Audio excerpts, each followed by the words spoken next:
اعوذ باللہ من الشیطان الرجیم بسم اللہ الرحمن الرحیم۔ زمانہ آیا ہے بے حجابی کا، عام دیدار یار ہوگا۔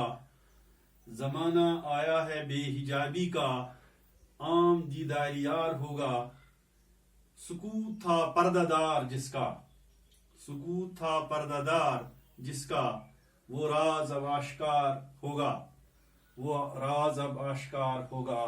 علامہ اقبال رحمۃ اللہ علیہ۔ عزیز طلبہ و طالبات، السلام علیکم۔ آج مورخ 24 جولائی 2020 عیسوی کو میں پھر آپ کے سامنے ایک اور موضوع میر انیس بحیثیت شاعر میر انیس بحیثیت شاعر لے کر حاضر ہوا ہوں۔ مجھے امید ہے کہ آپ غور سے سننے اور سمجھنے کی کوشش کریں گے۔ جہاں تک میر بابر علی انیس کا تعلق ہے، میر صاحب کھلکی شاعر تھے اور شاعری ورثہ میں پائی تھی، لہذا جو فخر میر صاحب کو اپنے خاندان پر تھا وہ بجا تھا۔ میر صاحب نے بچپن ہی میں جبکہ فیض آباد میں قیام تھا، شعر کہنا شروع کر دیا تھا۔ پہلے پہل حزین تخلص کرتے تھے، شاید اس مناسبت سے کہ ان کے پردادا میر زاہد اور مشہور شاعر شیخ علی حزین میں بہت ربط و ضبط تھا۔ جب میر بابر علی انیس لکھنؤ آئے تو ان کے والد نے ان کو ناسک کے پاس لے لیا، یا ان کو ناسک کے پاس لے گئے۔ ناسک نے کہا کہ تخلص بدل دو، چنانچہ ایسا ہی کیا، انیس تخلص اختیار کیا۔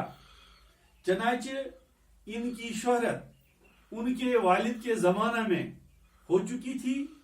جب خلیق اور ضمیر میدان مرثیہ گوئی سے ہٹ گئے تو مرزا سلامت علی دبیر اور میر بابر علی انیس کا زمانہ آیا، جنہوں نے اس فن کو معراج کمال تک پہنچا دیا۔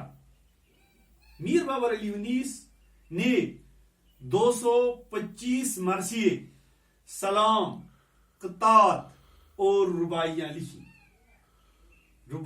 لکھی ہیں۔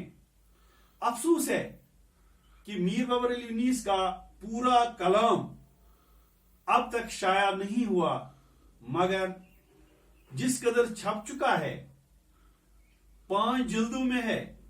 مشہور ہے کہ انہوں نے 2.5 لاکھ اشعار کہے تھے، جن میں کچھ غزلیں بھی تھیں۔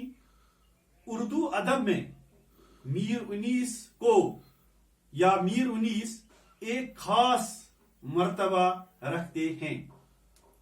بحیثیت شاعر کہ ان کی جگہ صف اولین میں ہے اور ان کو ہندوستان کا شیکسپیئر اور خدائے سخن سمجھا جاتا ہے۔ میر بابر علی انیس تمثیلوں، استعاروں اور ثنایا بدایا میں کمال رکھتے تھے۔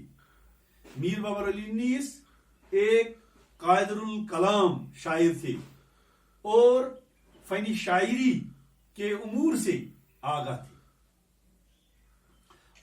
میر بابر علی انیس بچوں، بوڑھوں، عورتوں اور مردوں کے جذبات اور خیالات کی ترجمانی اچھی طرح کرتے ہیں۔ ان خصوصیات کی بنا پر میر بابر علی انیس کے مرثیے اردو ادب کا لازوال سرمایہ ہے۔ میر انیس نے ساری عمر مرثیے کے لیے وقف کر دی تھی، اسی لیے ایک موقع پر میر بابر علی 19 نے کہا ہے، کیا خوب کہا ہے، عمر گزری ہے اسی دشت کی سیاہی میں، عمر گزری ہے اسی دشت کی سیاہی میں، پانچویں پشت ہے شبیر کی مداحی میں، پانچویں پشت ہے شبیر کی مداحی میں۔